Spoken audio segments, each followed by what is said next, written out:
دیکھیے میڈم، ہمارے یہ دونوں ہی جج صاحبان، سرفراز ڈوگر صاحب بھی اور ارشد گرال صاحب بھی، بڑے سیزنڈ بھی ہیں اور بڑے سینئر بھی ہیں اور فوجداری مقدمات میں ریگولر ایڈجوڈیکیٹ بھی کرتے ہیں اور مہارت بھی رکھتے ہیں۔ میں یہ کہوں گا کہ یہ جو سپلٹ آ جاتی ہے یا ایک کنسنسس ڈیولپ نہیں ہو پاتا دو ججز کے درمیان، یہ کوئی انہونی بات نہیں ہے، مگر یہ بہت زیادہ فریکوینٹلی نہیں ہوتی۔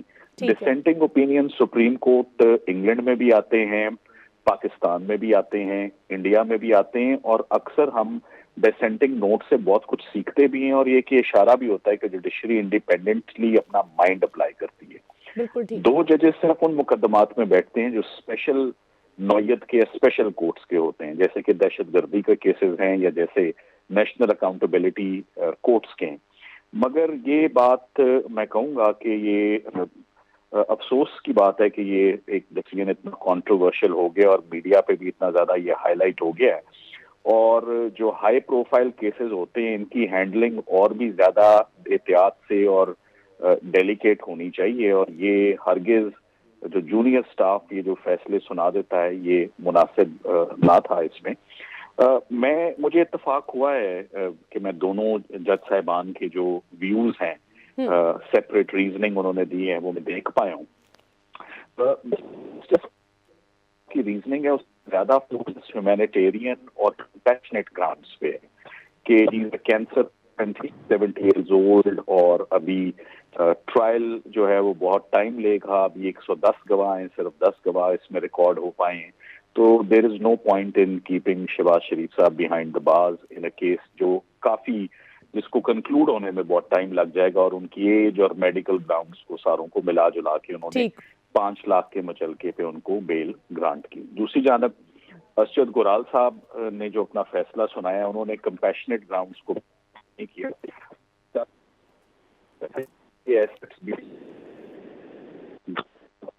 جو ہے وہ دیر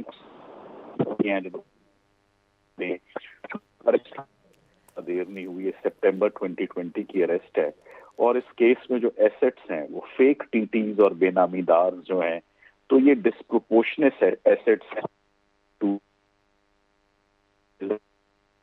معاملہ میں سمجھتا ہوں کہ یہ اسی ہفتے ویک میں ریفری کے پاس جائے گا۔ یہ جب دو ججز میں سپلٹ ہو جائے تو یہ چیف جسٹس صاحب ہیں، یہ غالباً میڈم عالیہ نیلم، جو کہ ونس اگین کرمنل کے اوپر مہارت رکھتی ہیں، یہ ان کے پاس جائے گا، اور she will I think there will be fresh hearing, اور ایک دفعہ دوبارہ وہ مقدمہ سنا جائے گا، اور and she would decide the case in favour of one of the ججز۔ Now this has to be seen کہ ان کو جسٹس سرفراز ڈوگر صاحب کا فیصلہ بہتر لگتا ہے یا ارشد گرال صاحب کا۔ میرا خیال ہے کہ یہ اب آنے والا وقت ہی بتائے گا۔ بالکل ٹھیک ہے، اور ویسے یہ بڑی عجیب سی بات ہے، یہ ویسے پاکستان کے تقریباً ہر ادارے کا ہی یہ حال ہے کہ اب دیکھیں کہ نائب قاصد صاحب جو ہیں وہ کس خوشی میں، اب ایک ہیئرنگ چل رہی ہے، ایک کاروائی ہو رہی ہے، سماعت جاری ہے، اور وہ خود ہی سے جو ہے لیک کر رہے ہیں اس طرح کی بات، اور پھر وہ میڈیا پر چل گئی۔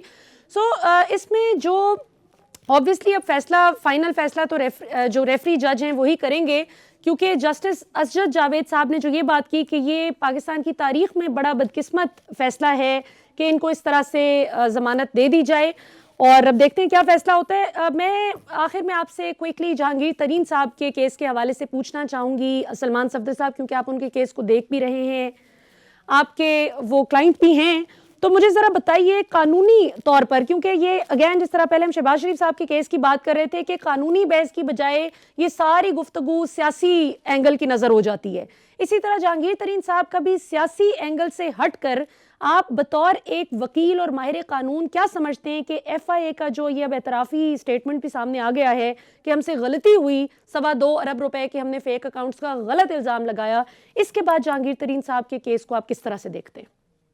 دیکھیے میڈم، جہانگیر ترین صاحب کے پاس کے اوپر ایک نہیں، اس وقت 3 ایف آئی آر فیلڈ میں ہیں، اور افسوس کی بات یہ ہے کہ ان میں کسی بھی ایف آئی آر میں شوگر سے ریلیٹڈ، چینی سے ریلیٹڈ یا اس کی پرائس ایسکیلیشن سے ریلیٹڈ کوئی بھی الزام یا جرم نہیں لگایا گیا۔ پوری کی پوری ایف آئی آر کا فوکس امانت میں خیانت، جسے کرمنل بریچ آف ٹرسٹ کہتے ہیں، یا منی لانڈرنگ، جو کہ بڑا ٹیکنیکل جرم ہے، اس کے اوپر جو ہے وہ مبنی ہے تمام کیسز۔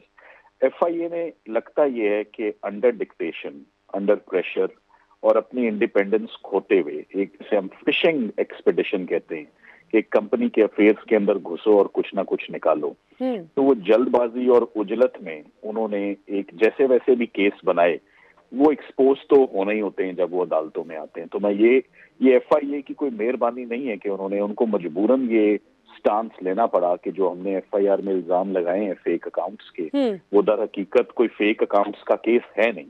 تو میرا موقف تو اس میں یہ ہے کہ یہ اس پوری ایکٹیویٹی میں جہانگیر ترین صاحب کی جو ہے، اس میں کوئی چھوٹے موٹے سول کے، ایس سی سی پی کے، کمپنی لا کے کچھ اس میں irregularities، کوئی مائنر وائلیشن جن پہ چھوٹی موٹی پینلٹیز ہو سکتی ہیں، ان آل فیئرنیس یہ وہ مقدمہ تو بن سکتا ہے، مگر یہ اس کو جتنا بھی آپ اسٹریچ کر لیں یہ منی لانڈرنگ کا کیس نہیں بن سکتا. ایک اکاؤنٹ سے نکل کے پیسے اگر اپنے ہی فیملی ممبر کے اکاؤنٹ میں پیسے گئے ہیں تو وہ منی لانڈرنگ نہیں ہوتی. سو منی لانڈرنگ کیا ہے، یہ ایک اب تو عام انسان بھی سمجھنا شروع ہو گیا ہے. یہ ایف آئی اے جو کہ ایک ایکسپرٹ ایجنسی ہے ٹو انویسٹیگیٹ دس کرائم، ان کے سامنے اتنا crystal clear straight forward evidence رکھا گیا ہے، مگر لگتا ہے کہ وہ انڈر کوئی ایک آزادی سے جو ہے وہ فیصلے ایف آئی اے نہیں کر پا رہا. اور آپ کو کیا لگتا ہے سلمان صفدر صاحب، کیونکہ آپ ظاہر ہے ماہر قانون ہیں اور قانون کی دنیا میں اب آپ کا اچھا خاصا تجربہ ہے کرمنل کیسز کو بھی دیکھنے کا، آپ کو کیا لگتا ہے کہ یہ پریشر کس طرف سے آ رہا ہے؟ لیکن یہ آف کورس وہ جیسے انگلش میں کہتے ہیں نا، there is more to it than what meets the I.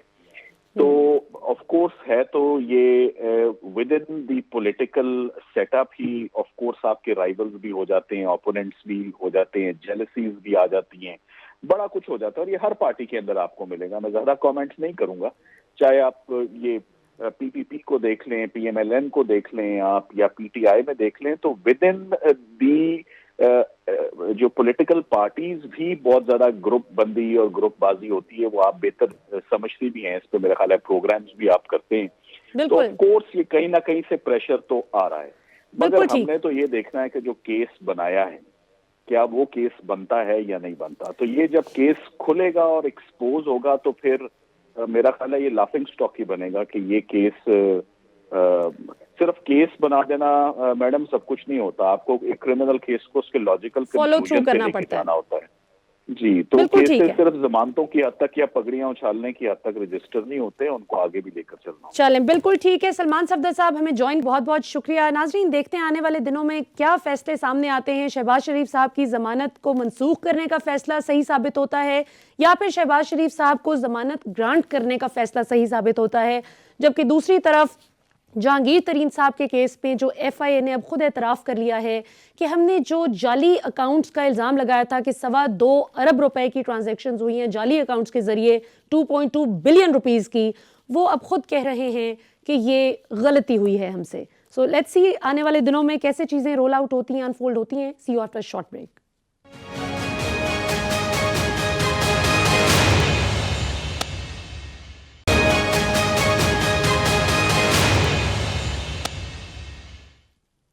Welcome back ناظرین. اس وقت ہمارے ساتھ موجود ہیں مشیر برائے اطلاعات جناب کامران بنگش صاحب. خیبر پختونخوا کے صوبے کی یہ اطلاعات و نشریات کا معاملہ دیکھتے ہیں. بنگش صاحب ہمیں جوائن کرنے کے لیے بہت بہت شکریہ. بہت شکریہ جی آپ کا. بنگش صاحب یہ بتائیں کہ کل بہت دھماکے دار خبریں آ رہی تھیں خیبر پختونخوا سے کہ 3 استعفے اکٹھے آپ لوگوں کو موصول ہو گئے، جس کی پھر آپ نے بعد ازاں تصدیق بھی کر دی. مشیر برائے سائنس اینڈ ٹیکنالوجی ضیاء اللہ بنگش صاحب، مشیر برائے توانائی حمایت اللہ صاحب، اور غالباً معاون خصوصی برائے ایکسائز غزن جمال صاحب. یہ 3 استعفے کیوں آئے اچانک سے؟ جی بسم اللہ الرحمن الرحیم. آپ کا شکریہ. دیکھیں ایک تو تینوں جو ہے بڑے ریسپیکٹیبل ہمارے کیبنٹ ممبرز، انہوں نے اچھا ڈیلیور کیا اوور دا پیریڈ. بٹ یہ ایک آپ کو پتہ ہے ایوولوشنری پروسیس ہے، ٹیم میں جو ہے چینجز ہوتی رہتی ہیں. کچھ کے ذاتی ایشوز بھی تھے، کچھ نے جو ہے وہ اپنے حلقوں کے اوپر فوکس کرنا چاہا، کچھ کے ڈپارٹمنٹس میں کچھ ایشوز چل رہے تھے. تو اوور آل نئی ٹیم، نیا بلڈ انجیکٹ کرنے کا وزیر اعلیٰ صاحب کو مینڈیٹ ہے، ان کو یہ اختیار حاصل ہے. تو یہ تھا کہ ان تینوں نے استعفے دے دیے، وہ استعفے ایکسیپٹ بھی ہو گئے. کیبنٹ کی ایکسپینشن، کیبنٹ میں ری شفلنگ، اس کا اختیار وزیر اعلیٰ صاحب کو ہے. خان صاحب نے ان کو یہ اختیار دیا ہوا ہے. تو اب یہ نیا بلڈ آئے گا, نئی اننگ کھیلنے کے لیے نئے کھلاڑی آئیں گے میدان میں انشاءاللہ, اور وہ نئے جذبے کے ساتھ, نئے پیشن کے ساتھ کے پی گورنمنٹ کا حصہ بنیں. بالکل ٹھیک. ویسے یہ تو اتنی سمجھ میں نہیں آتی بات. کل آپ لوگوں کے مشیر بلکہ سابق مشیر برائے سائنس اینڈ ٹیکنالوجی ضیاء اللہ بنگش صاحب, جن کے پاس پہلے ایجوکیشن کا پورٹ فولیو تھا, ان کا کہنا تھا کہ میں اپنے حلقے پر زیادہ توجہ دینا چاہتا ہوں. بھئی اس پوزیشن پر آ کر عوام کو سرو کرنے کے لیے ہی تو حلقے میں الیکشن لڑا جاتا ہے. سو آر یو شور کہ کوئی اختلافات نہیں ہیں اور کوئی ڈسگرنٹلڈ کوارٹرز نہیں ہیں آپ کی حکومت کے اندر؟ نہیں, میں آپ کو ضیاء اللہ بنگش جو ہے وہ بہت قریبی دوست ہیں, اسی طرح غزن جمال بھی. میں آپ کو صرف یہ ایشورنس دے دیتا ہوں کہ کوئی ڈسگرنٹل ایلیمنٹس نہیں ہے. وزیر اعلیٰ صاحب کے اوپر مکمل اعتماد ہے پورے ہاؤس کا. بلکہ آپ نے ریسنٹلی دیکھا کہ سینٹ کے الیکشنز میں خیبر پختونخوا نے ابو ایکسپیکٹیشنز جو ہے وہ ڈیلیور کیا. سارے اسمبلی ممبران نے وزیر اعلیٰ کی ہدایات کے مطابق جو ہے اپنی ٹیم کو جتوایا. تو ایسی کوئی بات نہیں ہے. ضیاء اللہ بنگش جو ہے وہ کوہاٹ میں ہمارے واحد ایم پی اے ہیں. انہوں نے کوہاٹ کے لیے فوکس رکھا, تو یہ میرے خیال سے کوہاٹ کے ساتھ ان کی ایک اٹیچمنٹ ہے. باقی وزیر اعلیٰ صاحب کے ساتھ ان کی ٹھیک ٹھاک انڈرسٹینڈنگ ہے. پارٹی کے وہ بڑے نظریاتی اور لائل بندے ہیں سارے, جو جتنے بھی تینوں ہیں. میرے خیال سے کسی اور کو سپیس دینا, کسی اور کو کے لیے جگہ چھوڑنا, یہ ایک اچھی بات ہے. اور ویسے بھی نیا بلڈ آ رہا ہے. اب 4 کیبنٹ ممبرز جو ہیں آلریڈی منسٹرز نے حلف لے لیا ہے, کچھ اور بھی ایڈوائزرز وغیرہ آ رہے ہیں. تو انشاءاللہ یہ بہتر ہوگا, بہتر فیصلہ ہوگا. یعنی ہمیں آنے والے دنوں میں کوئی بہتر کے پی سے زیادہ اچھی خبریں بھی موصول ہونے کے چانسز ہیں؟ بالکل ہے. اور کے پی سے تو میں آپ کو ملیحہ جی یہ بتاؤں کہ کے پی سے تو الحمدللہ ہمیشہ ہی اچھی خبریں آتی ہیں. کے پی میں جو ہم پروگریسولی الحمدللہ آگے جا رہے ہیں. صرف اگر میں آپ کو ایک بات بتاؤں کہ صحت کارڈ کا جو ہم نے یونیورسل ہیلتھ کوریج دی ہے اپنے تمام شہریوں کو, وہ الحمدللہ پورے پاکستان میں اس کی تقلید ہو رہی ہے. بلکہ ڈیولپڈ ممالک میں اس طرح کی کوئی مثال نہیں ملتی. اگر آپ انفراسٹرکچر کے حوالے سے دیکھ لیں, اگر آپ اکنامک ایکٹیویٹی کے حوالے سے دیکھ لیں, ابھی recently U N D P کی رپورٹ آپ اٹھا لیں, اس میں کہا گیا کہ خیبر پختونخوا میں غربت میں بہت زیادہ کمی آئی ہے. اسی طرح اگر آپ ہمارے سوات ایکسپریس وے ٹورزم کے حوالے سے اگر دیکھ لیں, پہلی دفعہ ونٹر ٹورزم میں ایک مہینے میں 7 لاکھ سے زیادہ ٹورسٹ آئے. یہ خان صاحب کا وہ ویژن ہے جو 6-7 سال خان صاحب نے فوکس رکھا خیبر پختونخوا کے اوپر. ہم نے جو رشکی اسپیشل اکنامک زون ہے اس میں کافی پروگریس کیا. سی پیک کے حوالے سے پہلا ڈیولپمنٹ ایگریمنٹ انڈسٹریل اسٹیٹ کا جو ہے وہ خیبر پختونخوا میں ہوا. اگر آپ گلیات کی طرف دیکھ لیں, اگر آپ سوات کی طرف دیکھ لیں, ناران کاغان کی طرف دیکھ لیں, ہمارا جو Peshawar to D I Khan southern district کی موٹر وے ہے, اگر آپ ہمارا کے پی اکنامک جو خیبر پاس اکنامک کوریڈور ہے اگر آپ اس کو دیکھ لیں, تو یہ ساری چیزیں جو ہیں اس طرف اشارہ کرتی ہے کہ خیبر پختونخوا سے ہمیشہ پازیٹیو وائبز آئی ہیں. اور خیبر پختونخوا کی ہماری لرننگ, جیسے خان صاحب کے ویژن کے مطابق بلین ٹریز کا ہم نے کیا تھا, بلین ٹریز ایفورسٹریشن پروجیکٹ, وہ پورے پاکستان میں 10 بلین ٹریز میں ٹرانسفارم ہوا. بالکل, یہ ساری چیزیں جو ہے خیبر پختونخوا میں الحمدللہ ہم زبردست. اس میں قطعاً کوئی شک نہیں ہے, یہ اس میں کوئی شک نہیں ہے. اور اسی لیے آپ لوگ 2/3 اکثریت سے بھی زیادہ ووٹس لے کر اس دفعہ آئے 2018 کے الیکشن میں. تو ظاہر ہے کہ performance specs louder than words, اس میں کوئی شک نہیں ہے. آخر میں بنگش صاحب, میں آپ سے بس کوئکلی پوچھنا چاہوں گی کہ پورا ملک اس وقت کووڈ کی وجہ سے بہت پریشان ہے, اور ظاہر ہے کہ اب سکولز پر بھی پابندیاں لگ رہی ہیں. 1 سے 8ویں جماعت تک ہم نے دیکھا کہ پورے ملک میں اس طرح سے, جو شفقت محمود صاحب نے بھی آج اعلان کیا کہ سکولز کو فی الحال بند رکھا جائے تاکہ اس کا پھیلاؤ روکا جا سکے. خیبر پختونخوا میں کیا صورتحال ہے؟ خیبر پختونخوا میں اگر میں آپ کو آج کی اسٹیٹسٹکس بتاؤں تو خیبر پختونخوا میں تقریباً 14.1 یعنی 14.1% اوور آل پازیٹیوٹی ہے. جو سکولز کی بندش ہے اس کے اوور آل فرسٹ ویو میں, سیکنڈ ویو میں, ابھی تھرڈ ویو میں, ان کے تھوڑا سا ہمارا جو کرو ہے وہ فلیٹ یا ڈکلائن پہ آ جاتا ہے. تو آج جو ڈیسیجن ہوا ہے اس میں میں بھی تھا, ہمارے ایجوکیشن کے منسٹر جو ہے وہ شاہرام ترقی صاحب وہ بھی موجود تھے. ہم سب نے مل کر یہ فیصلہ کیا کہ 9, 10 اور فرسٹ ایئر سیکنڈ ایئر جن کے ایگزامز ہونے ہیں, بورڈ کے ایگزامز ہوتے ہیں, ان کو ہم اسٹیگرڈ جو ہے ویکلی ان کو کھول رہے ہیں 19 سے, یعنی منڈے سے, کل سے انشاءاللہ. باقی جو ہے یونیورسٹیز میں اور باقی جو پرائمری کے اور ان کے بچے ہیں ان کو فی الحال ہم چھٹیوں پر رکھ رہے ہیں. کہ ایجوکیشن کا اوور آل یہ رہا ہے کہ ایجوکیشن کی کلوجر کے ساتھ جو ہے وہ بہتری آئی ہے کرو میں. تو ادھر سچویشن جو سینٹرل ڈسٹرکٹس ہیں, جن کو اگر ویورز کو بھی پتا ہو کہ پشاور، چارسدہ، نوشہرہ، سوابی، مردان، یہ 5 ڈسٹرکٹ جو ہیں بڑے ہٹ ہیں کیونکہ یہ اربن سینٹر ہے ہمارا. اس کے علاوہ اگر آپ صدرن ڈسٹرکٹ میں دیکھ لیں تو کوہاٹ، بنو اور ڈی خان میں کیسز میں بہت سرج ہے. اسی طرح اگر سوات میں دیکھ لیں تو سوات اور مالاکنڈ، پھر دیر، اپر دیر، لوور دیر، ان میں ایشوز ہیں. اور ہزارہ میں، ایبٹ آباد میں بہت زیادہ کیسز میں پازیٹیوٹی ہے. تو یہ ہمارے کچھ ڈسٹرکٹ ہائیلی افیکٹڈ ہیں. اس کے یعنی 16 ڈسٹرکٹ ہمارے ہائیلی افیکٹڈ ہیں. کچھ میں جو ہے وہ بلو 10% پازیٹیوٹی ہے، لیکن ان کو بھی ہم کلوزلی مانیٹر کر رہے ہیں NCOC کے ساتھ. تو ساری جو ہے پوزیشن انشاءاللہ بہتری کی طرف جائے گی. ایجوکیشن کے حوالے سے فی الحال یہی فیصلہ ہوا ہے. انشاءاللہ اللہ تعالیٰ بہت بہترین کریں جی خیبر پختونخوا کے لیے بھی اور پورے پاکستان کے لیے. ناظرین یہاں پر ہم چھوٹا سا وقفہ، کامران مگر صاحب ہمیں جوائن کرنے کے لیے بہت بہت شکریہ. ناظرین see you after short break.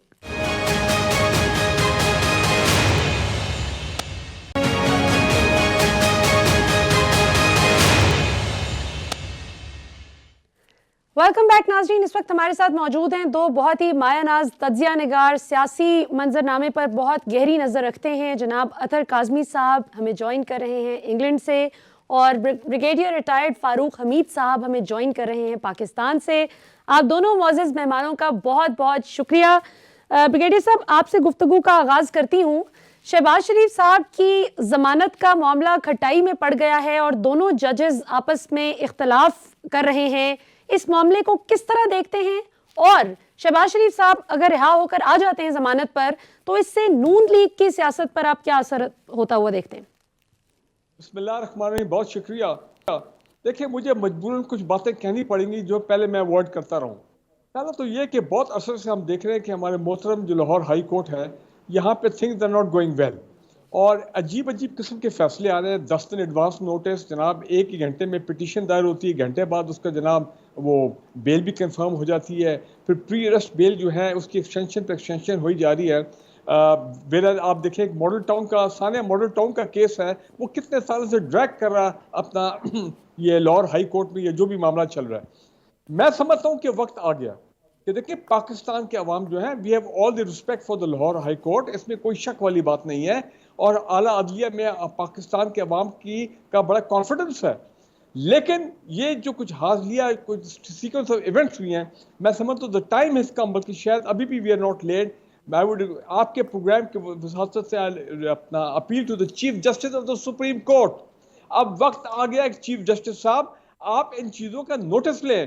Because اگر کوئی ایک کسی ہائی کورٹ میں اس قسم کے عجیب و غریب قسم کے فیصلے آئیں تو پھر لوگوں کا اعتماد جو ہے، لوگوں کا کانفیڈنس جو ہے، اور وہ اپنے ہائر جوڈیشری میں اس میں بڑا فرق پڑ جاتا ہے. لوگ ڈی مورلائز ہو جاتے ہیں، اور جب یہ دیکھتے ہیں کہ ایک ہی خاندان ہے، اسی ایک خاندان کو کے انٹرسٹ کے لیے جو ہے وہ فیصلے آ رہے ہیں، یہ بات صحیح نہیں ہے.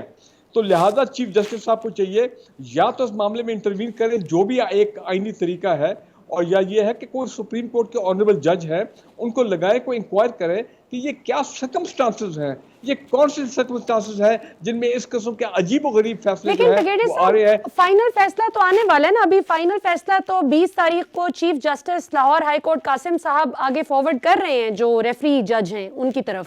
نہیں دیکھیں وہ صحیح ہے، لیکن آپ مجھے یہ بتائیں کہ میڈیا میں ہمیں تو یہ بڑا کلیئرلی بتایا گیا تھا، اور اب بات آ رہی ہے پتہ نہیں کہاں سے کہ جناب کوئی نائب قاصد تھے جنہوں نے پتہ نہیں وہ آرڈر جو ہے پڑا تھا، اناؤنس ہوا تھا یا نہیں اناؤنس ہوا تھا.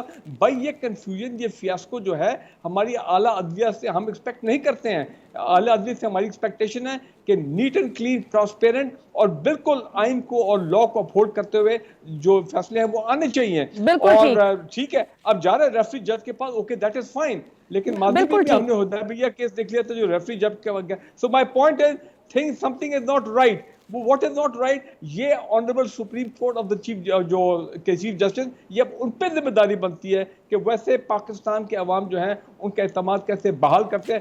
بالکل ٹھیک ہے، پاکستانی تو بہت پریشان ہوں کئی دنوں سے. بالکل صحیح. اطہر کاظمی صاحب یہ کیا معاملہ ہے؟ کبھی آپ نے اس سے پہلے سنا ہے کہ نائب قاصد صاحب جو ہیں لاہور ہائی کورٹ کے وہ بتا رہے ہیں اور پھر میڈیا ہاؤسز چلا بھی رہے ہیں خبر کہ شہباز شریف صاحب کی ضمانت ہو گئی ہے اور ججز ابھی آپس میں فیصلہ نہیں کر پا رہے کہ ضمانت ہوئی ہے کہ نہیں ہوئی؟ کیا ہو رہا ہے یہ؟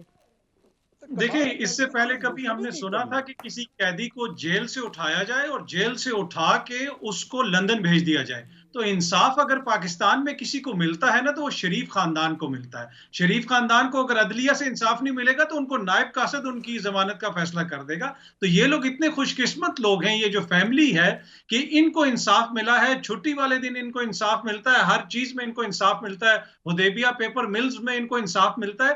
تو جہاں تک یہ بات ہے, اس سے تو مجھے خوشی ہوئی ہے کہ جی کم از کم ایک خاندان تو پاکستان میں ایسا ہے نا, ماڈل ٹاؤن کے جو خاندان تھے ان کو انصاف ملے یا نہ ملے, کسی اور کو انصاف ملے یا نہ ملے, کم از کم ایک خاندان تو پاکستان میں ایسا ہے کہ جس کو انصاف مل رہا ہے. تو یہ یقیناً ایک بڑی باعث تشویش بات ہے ہم سب کے لیے کہ کس طرف ہمارا قانون کا نظام جا رہا ہے, انصاف کا نظام جا رہا ہے. اور خصوصاً شہباز شریف صاحب ہیں, یہ وہی شہباز شریف صاحب ہیں جنہوں نے اسی عدالت کو ضمانت دی تھی کہ میرا بھائی 30 دن میں واپس آئے گا. تو آج تک کسی نے ان سے یہ پوچھا وہاں پہ, تو پھر اس پہ ہم کیا ان سے توقع رکھ سکتے ہیں کہ کس قسم کی ان کے خلاف وہاں پہ کارروائی ہوگی. لیکن مجھے خوشی ہے کہ شریف خاندان کو تو پاکستان میں کم از کم انصاف مل رہا ہے. جی, تو اطہر کاظمی صاحب کا کہنا ہے کہ چلیں شکر ہے اللہ کا, کوئی تو خاندان پاکستان میں ایسا ہے جو یہ شکوہ نہیں کرتا کہ پاکستان میں انصاف کا بول بالا نہیں. اطہر کاظمی صاحب, اگلا سوال آپ ہی سے پہلے کرتی ہوں کہ ابھی جو ہم نے دیکھا کہ ٹی ایل پی کا سارا معاملہ ہوا اور نبی صلی اللہ علیہ وسلم کا نام لے کر جس طرح سے عوام پر اور پولیس پر چند شرپسند عناصر نے تشدد کر کے ایک ادروائز اتنی میننگ فل کیمپین کا بیڑا غرق کر دیا, اور وہ لوگ جو جینوئنلی میری آپ کی طرح, بریگیڈیئر صاحب کی طرح نبی صلی اللہ علیہ وسلم کی حرمت کے لیے جان کا نذرانہ پیش کر کے فخر محسوس کریں, ان کا بھی دل اچاٹ کیا انہوں نے اس حرکت سے کہ ہم اس مقصد کے لیے تو نہیں اکٹھے ہوئے تھے, ہم تو نبی صلی اللہ علیہ وسلم کی حرمت کے لیے اکٹھے ہوئے تھے. حکومت اس کو جیسے ڈیل کر رہی ہے, آپ اس کو کیسے دیکھتے ہیں؟ دیکھیں, جس طرح آپ نے بھی کہا, یہ وہ معاملہ ہے کہ اس کے اوپر کسی کو اختلاف نہیں ہے, کسی کو بھی. آپ اپنے اسٹوڈیو میں پوچھ لیں, آپ اپنے خاندان میں پوچھ لیں, ارد گرد کہیں پہ بھی پوچھ لیں, اس میں کوئی بھی ایسا شخص مجھے ابھی تک نہیں ملا جو اختلاف کرے جو تحریک لبیک والوں کا موقف ہے. لیکن ان کا جو اختلاف ہے وہ ان کے طریقہ کار کے اوپر ہے. ہمیں ان کے موقف سے یا کسی شخص کو بھی ان کے موقف سے انکار نہیں ہے, اختلاف نہیں ہے. لیکن جس طریقے سے پولیس کے اوپر حملے کیے گئے, لاکھوں کروڑوں لوگوں کو تنگ کیا گیا, ہاسپٹلز میں گیس نہیں پہنچ رہی تھی, آکسیجن نہیں پہنچ رہی تھی, گجرانوالہ میں آپ کو بھی پتا ہے, میڈیا نے بھی رپورٹ کیا کہ کتنی سنگین صورتحال ہوگی. تو یہ جو سارا طریقہ کار ہے, اس سے نہ صرف پاکستان کے تشخص کو نقصان پہنچا ہے, ہم یہ جو کاز ہے اس کو نقصان پہنچا ہے, اس لیے کہ جب سے پرائم منسٹر عمران خان صاحب آئے ہیں, اور ہمیں خوشی ہوئی اس دن کہ جس دن انہوں نے اقوام متحدہ میں کھڑے ہو کے اس بات کا ذکر کیا کہ اس سے ہماری دل آزاری ہوتی ہے. جب تم اس طرح کی بات کرتے ہو, تم لوگ سمجھتے نہیں ہو کہ چاہے کوئی بندہ لندن میں بیٹھا ہو یا لاہور میں بیٹھا ہو, کوئی بھی مسلمان ہو, اگر آپ اس طرح کی بات کریں گے, گستاخی کریں گے, تو ہم بے چین ہو جاتے ہیں, ہمیں نہ نیند آتی ہے نہ سکون ملتا ہے. آپ یقین مانیے, تمام سیاست, تمام اختلاف, سب کچھ ختم ہو جاتا ہے. تو خان صاحب نے جس دن وہ بات کی, اس دن یقین مانیے کہ میں بڑے سکون سے سویا کہ میں نے کہا ہاں, کوئی شخص ایسا آیا ہے جب عالمی فورم کے اوپر اس مسئلے کو اٹھائے گا. اور مجھے امید تھی کہ OIC اس کو وہاں سے ٹیک آن کرے گی اور تمام مسلمان ممالک مل کے اس کے اوپر ایک موقف بنائیں گے. لیکن ہم نے دیکھا انفارچونیٹلی OIC کا اس حوالے سے جو موقف ہے, نہ سعودی عرب میں بھی آپ کو پتا ہے, دیگر جو ممالک ہیں انہوں نے اتنا متحرک کردار ادا نہیں کیا. لیکن یہ جو حکومت کر رہی ہے, خان صاحب نے اگین اس کے اوپر ٹویٹس بھی کی, اگین اس کے اوپر پیغامات بھی بھیجے. تو میرے خیال میں حکومت اس حوالے سے جو کردار ادا کر رہی ہے, اس کے اوپر ہمیں اپنا احتجاج کرنا چاہیے. ان کی جو غلط حرکت ہے, تشدد ہے, اس کی وجہ سے جو اصل مسئلہ ہے اس کے اوپر سے ہماری توجہ نہیں ہٹنی چاہیے. جو گستاخی کا مسئلہ ہے وہ بالکل ناقابل برداشت ہے, اس کو ہم برداشت نہیں کر سکتے, اس کو ہم اٹھاتے رہیں گے, پرامن طریقے سے اٹھاتے رہیں گے, اور نبی کی تعلیمات کے مطابق اٹھاتے رہیں گے. بالکل ٹھیک ہو گیا, جو انہوں نے ہمیں سکھایا. تو اس مسئلے سے ہم بالکل پیچھے نہیں ہٹیں گے. ہاں, اس طریقہ کار سے ہمیں اختلاف ہے, وہ بھی اتنے ہی مسلمان ہیں, ہمارے پولیس والے جن کو آپ مار رہے ہیں وہ ہمیں قابل قبول نہیں ہے. یہ بالکل طریقہ کار ٹھیک نہیں ہے. باقی جو مقصد ہے اس میں ہم آپ کے ساتھ ہیں, پوری قوم آپ کے ساتھ. بالکل ٹھیک ہے. بریگیڈیئر صاحب, اطہر کاظمی صاحب نے بھی جس طرح بالکل کوزے میں دریا کو بند کیا, اور بات بالکل درست ہے, اب جن کی گاڑیاں جلا رہے ہیں, جن کی املاک جلائی جا رہی ہے, وہ کسی نے بالکل ٹھیک کہا کہ اس دن ہم آپ کو واقعی مانیں گے کہ آپ سچا احتجاج کر رہے ہیں, اور واقعی آپ کو لگتا ہے کہ شاید گاڑیاں اور جلا کر جلاؤ گھیراؤ کر کے احتجاج کا صحیح طریقہ ہے, جس دن آپ اپنی گاڑیاں جلائیں گے, اپنی موٹر سائیکل جلائیں گے. کیسے دیکھتے ہیں, ہو سکتا ہے وہ بیچارے زیادہ سچے عاشق رسول ہوں جن کی گاڑیاں انہوں نے جلائیں. حکومت کا اس وقت جو ان کے ساتھ جس طرح سے نمٹ رہے ہیں, اس میں ایک شکایت بھی آ رہی ہے، کچھ لوگوں کا کہنا ہے کہ ماڈل ٹاؤن والا معاملہ نہ ہو جائے جو ماڈل ٹاؤن ثانیہ ہو گیا تھا، کیا کہیں گے؟ جی بالکل، پہلی بات یہ کہ آج جس طرح کے کچھ سین ہم نے سوشل میڈیا پہ دیکھے تو یقیناً انفارچونیٹ، ویری ٹریجک، اور بالکل ماڈل ٹاؤن میں جس طرح پنجاب پولیس کا جو حملہ ہوا تھا شہباز شریف صاحب کے دور میں اور یہ رانا ثناءاللہ کے دور میں، تو وہ اس طرح کے امیجز جو ہیں وہ ذہن میں آنے شروع ہو گئے.